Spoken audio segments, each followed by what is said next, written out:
level, and this last few seasons I found a way of, I felt, of Gaius makes peace with himself on that level. He's not, he doesn't mind and he doesn't care by the end of it. At least on the tail. Yes. I just want everyone to know that these are the kinds of conversations we have when in the script it says, and then Baltar has sex with her. An hour later, we're going, James, just have sex with her. Okay, it's going all over the place. It never occurred to me as a kind of cat that would have to be talked into bed. Especially the last season must have been very painful. It just seemed like one big holy sex orgy the whole time. Yeah, I must say, I kind of loved that whole idea, and it was, well, I like the idea of Gaius being initially kind of set up by these people who he thinks are even more crazy than the people who wanted to kill him. And there's all this great stuff about, you know, you being touted as this god or this spiritual leader when actually you've got no ideas, and you kind of pretty much, not despise, but you think very little of the people around you who have supported you and put you up there. That lends to a lot of worry upstairs. And so that's been a lot of fun to play. Almost led to a name change for the show. It could have become Battlestar Galactica.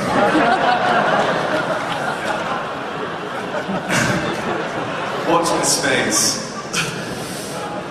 Katee, we've never met. This is a first, but it's an honor. You are hands down the single greatest female role model in the history of entertainment.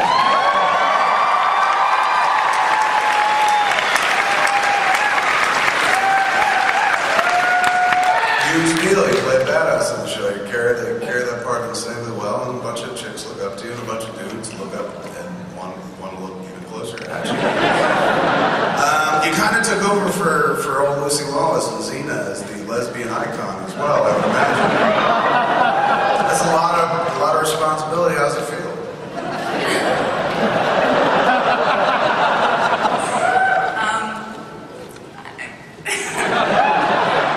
It's the first time in my life I've been speechless.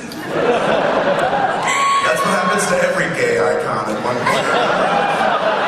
Lose the power to speak. One point or another, just take it.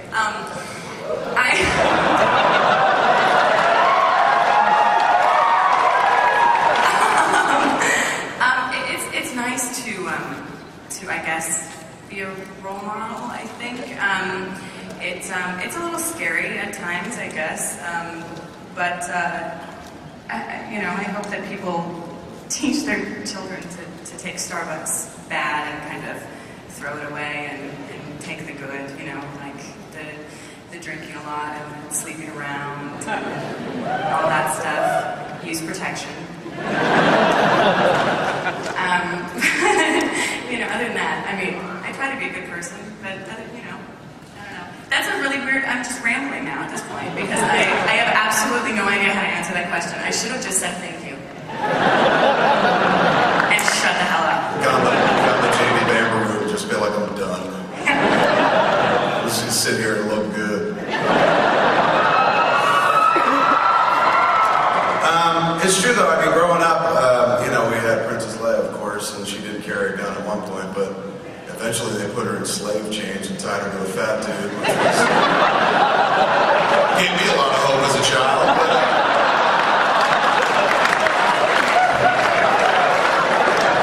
But it's great watching the show, and it's just like, she never has to be rescued. Even when there is a kind of rescue effort, it's not like,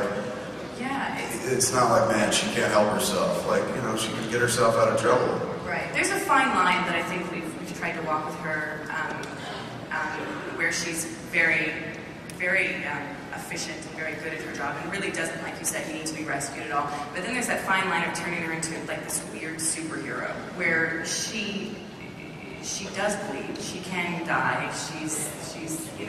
She's not a guy. She's not, there's that fine line of what's realistic and what's not, like the boxing scene with Apollo and Starbuck was very interesting because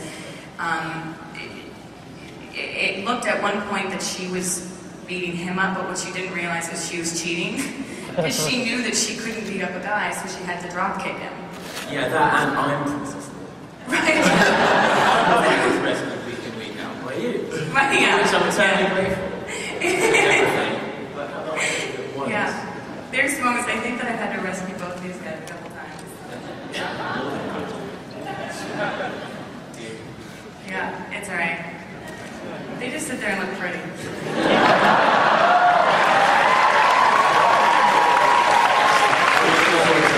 Just please stare close to the mic. It doesn't say speak, so we're just going to sit here and look. We'll go to you next, because you're a pretty man as well. All right. I look forward to covering your genitals later. Seems to be the Kevin Smith greeting. It is, very much. I built a whole career off that. So you pop into the show for a few episodes, then you disappear, and then one day they're like, here's a script where you're one of the final 5. You must have just been like, I'm so fucking lucky. Like you just instantly became part of the mythos and stuff. Yeah, it's the television lottery. It really is. Yeah, I'm just a freeloader up here, honestly. I'm like the Johnny Come Lately, right? I show up for 2 or 3 episodes in season 2. They say, I'd like to come back and die. I was like, yeah, that sounds good. So at the end of the day, actually, Katee Sackhoff, I thank you sincerely for my existence. Yeah, the simple answer to that question is it was like winning the lottery. Being invited back on the show after we were supposed to be around for 2 or 3 episodes was a dream job.